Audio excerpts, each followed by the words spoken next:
Saudara, mari kita buka Alkitab kita. 2 Timotius pasal 4 ayat 13. Di sana Rasul Paulus menyampaikan pesan kepada anak rohaninya yang bernama Timotius. Jika engkau kemari, bawa juga jubah yang kutinggalkan di Troas, di rumah Karpus, dan juga kitab-kitabku, terutama perkamen itu. Saudara-saudara, ini adalah surat terakhir yang ditulis oleh Rasul Paulus sebelum ia menjalani eksekusi mati. Namun sebelum kita bahas ayat ini, saya mengajak saudara untuk terlebih dahulu memperhatikan 2 Timotius pasal 4 ayat 1 sampai ayat yang kelima. Di sana Rasul Paulus mengatakan, di hadapan Allah dan Kristus Yesus yang akan menghakimi semua orang yang hidup dan yang mati, aku berpesan dengan sungguh-sungguh kepadamu, demi penyataannya dan demi kerajaannya. Beritakanlah firman, siap sedialah, baik atau tidak baik waktunya. Nyatakanlah apa yang salah, tegurlah dan nasihatilah dengan segala kesabaran dan pengajaran. Karena akan datang waktunya, orang tidak dapat lagi menerima ajaran sehat, tetapi mereka akan mengumpulkan guru-guru menurut kehendaknya untuk memuaskan telinganya. Mereka akan memalingkan telinganya dari kebenaran dan membukanya bagi dongeng. Tetapi kuasailah dirimu dalam segala hal. Sabarlah menderita, lakukanlah pekerjaan pemberita Injil, dan tunaikanlah tugas pelayananmu. Lalu di ayat yang ke-13 tadi, Rasul Paulus mengatakan, jika engkau kemari, bawa juga jubah yang kutinggalkan di Troas, di rumah Karpus, dan juga kitab-kitabku, terutama perkamen itu. Saudara-saudara, perhatikan kalimat ini. Jika engkau kemari, bawa juga kitab-kitabku. Pernyataan ini disampaikan oleh Paulus, ditujukan kepada Timotius anak rohaninya. Kitab-kitab yang dimaksudkan dalam teks ini mengacu pada gulungan-gulungan kitab yang ditulis di atas papirus. Jadi pada waktu itu, Alkitab belum berbentuk seperti yang kita punya saat ini, yaitu belum berbentuk seperti ini. Masih berbentuk dalam bentuk gulungan yang ditulis di atas papirus. Tetapi kemudian Paulus berkata begini, terutama perkamen. Perkamen adalah tulisan yang ditulis di atas kulit binatang. Saudara-saudara, para pengkhotbah pada abad pertama atau hamba-hamba Tuhan pada abad pertama, mereka belum memiliki kitab seperti yang ada di tangan kita saat ini. Firman Tuhan yang ada di tangan mereka pada saat itu masih tertulis dalam gulungan-gulungan. Jadi ada gulungan kitab Yesaya, ada gulungan kitab Ulangan, ada gulungan kitab Daniel, ada gulungan kitab Mazmur, dan seterusnya. Dan jika mereka membawa semua gulungan itu, maka mereka harus menyediakan satu gerobak. Karena memang gulungan-gulungan pada waktu itu bentuk fisiknya masih sangat besar. Lalu para pengkhotbah ini menyampaikan firman Tuhan. Mereka menghubungkan antara kitab yang satu dengan kitab yang lain. Misalnya apa yang ditulis dalam kitab Ulangan dikutip ulang dalam kitab Yesaya. Atau apa yang ditulis dalam kitab Sakaria dihubungkan dengan apa yang ditulis dalam kitab Mazmur, dan seterusnya seperti itu. Mereka akan berusaha menemukan satu perikop dari satu bagian firman Tuhan dan menghubungkannya dengan perikop lain di dalam kitab yang lain. Itulah cara mereka menyampaikan firman Tuhan pada abad pertama. Beberapa waktu kemudian, seiring dengan perkembangan zaman dan tuntutan pelayanan, gulungan-gulungan kitab yang banyak itu kemudian dijilid dan menjadi sebuah buku. Dan buku itu diberi nama Kodeks. Jadi inilah untuk pertama kalinya umat Tuhan memiliki sebuah buku yang berisi firman Tuhan atau yang lebih dikenal dengan Alkitab. Pada masa itulah untuk pertama kalinya orang-orang melihat pemaparan firman Tuhan dari buku Kodeks. Saudara-saudara, pada abad pertama, para filsuf yang tidak percaya pada pemberitaan tentang Yesus Kristus, mereka berusaha untuk menghancurkan berita-berita yang disampaikan oleh para hamba-hamba Tuhan pada saat itu. Mereka berusaha menyerang kebenaran firman Tuhan dari berbagai sisi. Dari sekian aliran filsafat yang berkembang pada saat itu, ada aliran filsafat yang sangat berpengaruh, yaitu filsafat Helenistik atau yang disebut dengan Neoplatonisme. Filsafat ini dipelopori oleh Plotinus yang berasal dari Alexandria yang menimba ilmu di Athena. Pada waktu itu Plotinus melihat kira-kira ada 200 ancaman besar bagi kultur Helenistik yang disebabkan oleh aliran kepercayaan yang baru ini. Aliran kepercayaan yang baru yang dimaksudkan adalah kekristenan. Karena itu ia mendorong salah seorang muridnya yang sangat cerdas dan brilian yang bernama Parpare untuk mempelajari iman Kristen dengan tujuan mencari kelemahan-kelemahannya dan kemudian untuk dihancurkan. Kemudian benar saja saudara-saudara, Parpare berusaha menemukan kesalahan dan berupaya untuk menghancurkan iman Kristen. Menurut anggapan mereka, dengan menyerang Alkitab, mereka akan menghancurkan fondasi dari iman itu. Mereka berpikir dapat menghancurkan iman Kristen ketika mereka menghancurkan kebenaran-kebenaran dalam Alkitab. Saudara-saudara, Parpare, filsuf yang sangat brilian itu bisa saja benar. Dengan menghancurkan Alkitab, maka mereka menghancurkan iman Kristen. Dengan menghancurkan Alkitab, maka tidak akan ada peluang lagi munculnya saksi-saksi Kristus yang memberitakan firman Tuhan dari Alkitab.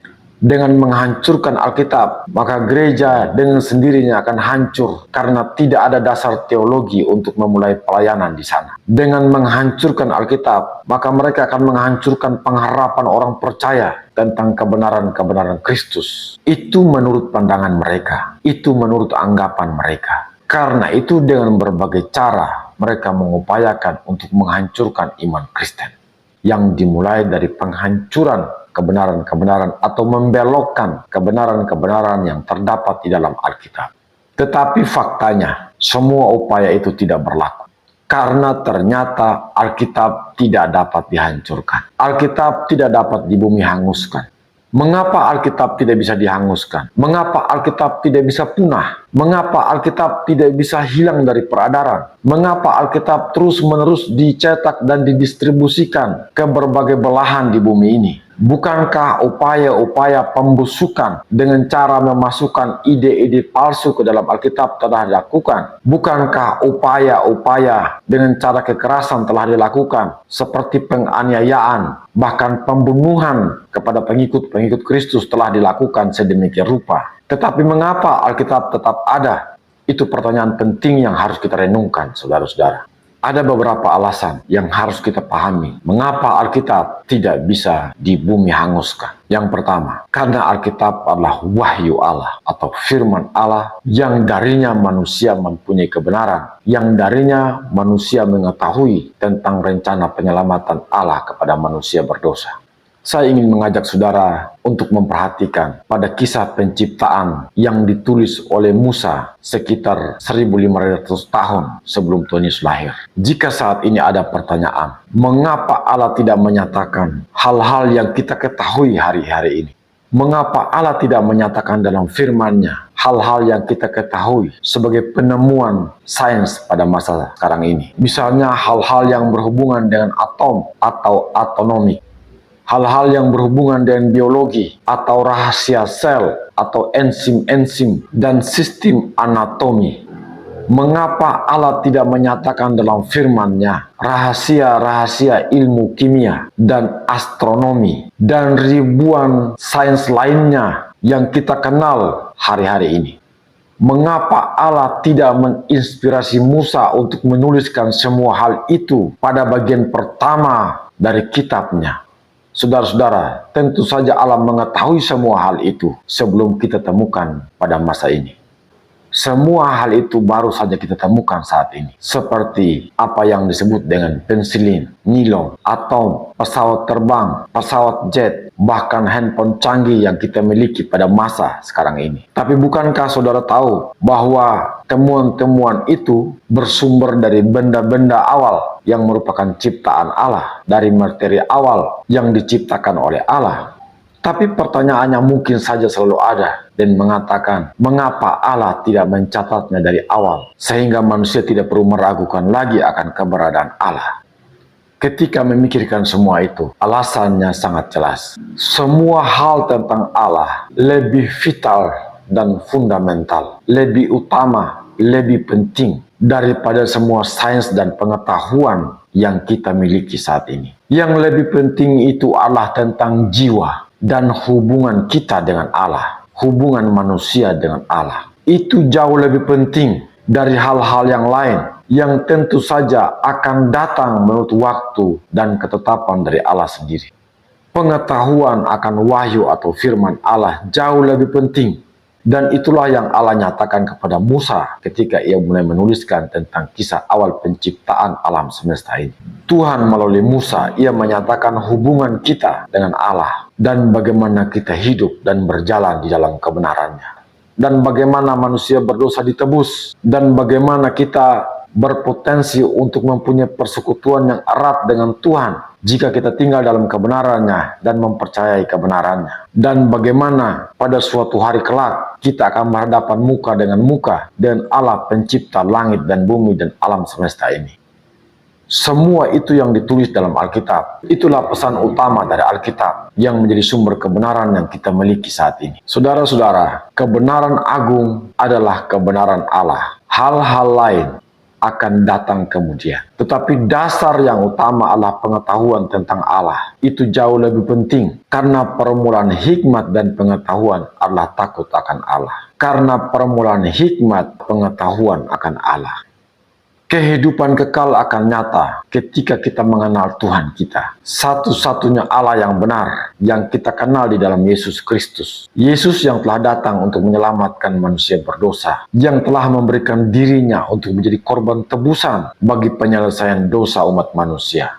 Karena itu, saudara-saudara, jika pengetahuan kita yang pertama adalah tentang Allah, dan jika komitmen kita yang utama adalah Allah, maka semua hal lainnya akan mengikutinya. Namun jika kita mengabaikan pengetahuan dan dasar iman ini, maka segala sesuatu yang mengikutinya adalah kekacauan.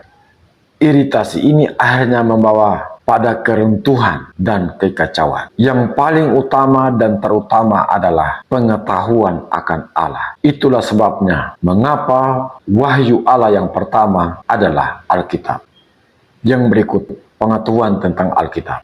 Ini adalah buku yang membimbing kita pada perjalanan kehidupan yang kekal. Buku ini adalah terang bagi kaki dan langkah hidup kita. Buku ini adalah kompas kehidupan yang memandu arah perjalanan kehidupan kita, yaitu menuju pada kekekalan di sorga. Buku ini adalah semacam rancang bangun bagi pembangunan tubuh Kristus di atas muka bumi ini. Alkitablah yang menjadi penuntun hidup kita. Alkitablah yang membantu kita untuk mengetahui mana yang benar dan mana yang tidak benar. Mana yang baik dan mana yang tidak baik. Mana yang bermanfaat dan mana yang tidak bermanfaat. Mana yang harus kita lakukan dan mana yang tidak perlu kita lakukan. Alkitab adalah sumber dari segala hal di atas muka bumi ini.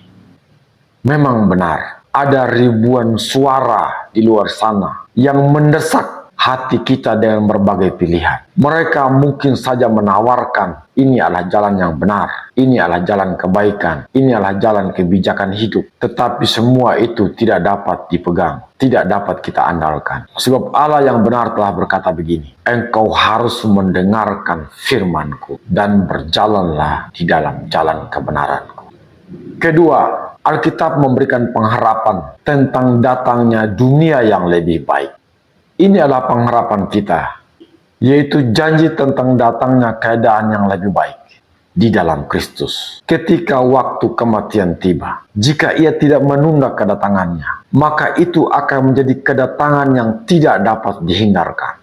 Ketika akhir zaman itu tiba, apa yang akan kita katakan? Apakah kita akan berkata, ambilkan buku teori-teori kimia karena kita sedang menghadapi perjalanan panjang di dalam kekekalan? Ketika kita menghadapi waktu yang tidak dapat dihindari itu, apakah kita akan berkata, ambilkan kepada saya buku-buku teori ekonomi, teori-teori filsafat, Apakah kita akan berkata, ambilkan kepada saya buku-buku tentang biologi yang mengulas seluk-beluk anatomi manusia? Atau kita berkata, ambilkan buku yang menceritakan bahwa manusia berasal dari kera atau monyet? Saudara-saudara, kita harus berlaku jujur dan berterus terang ketika hari itu tiba. Ketika ajal dan perjalanan yang tiada batas di dunia lain segera datang, bukankah hal yang paling tepat kita lakukan adalah meminta kepada sahabat kita, kenalan kita, pendeta kita, gembala kita, atau guru-guru sekolah minggu kita untuk membacakan perkataan Tuhan Yesus. Di rumah Bapakku banyak tempat tinggal, sebab aku pergi ke situ untuk menyediakan tempat bagimu. Bukankah perkataan itu lebih pasti dan itu yang ingin kita dengar? Jadi saudara-saudara, mari kita pikirkan ini baik-baik. Tidak ada lagi buku lain di dunia ini yang bisa menjadi andalan hidup kita selain Alkitab yang sudah teruji kebenarannya. Alkitab tidak pernah membawa kita pada kehidupan yang busuk. Alkitab tidak pernah menganjurkan kita untuk melakukan berbagai macam tindakan kekerasan baik kepada orang lain maupun terhadap diri kita sendiri. Alkitab selalu menuntun kita pada jalan kehidupan yang kekal. Itu sebabnya betapa pentingnya Alkitab ini ada di tangan kita. Sebab Alkitablah yang menjadi penuntun hidup kita. Tuhan Yesus memberkati kita dan sampai jumpa pada program selanjutnya. Amin.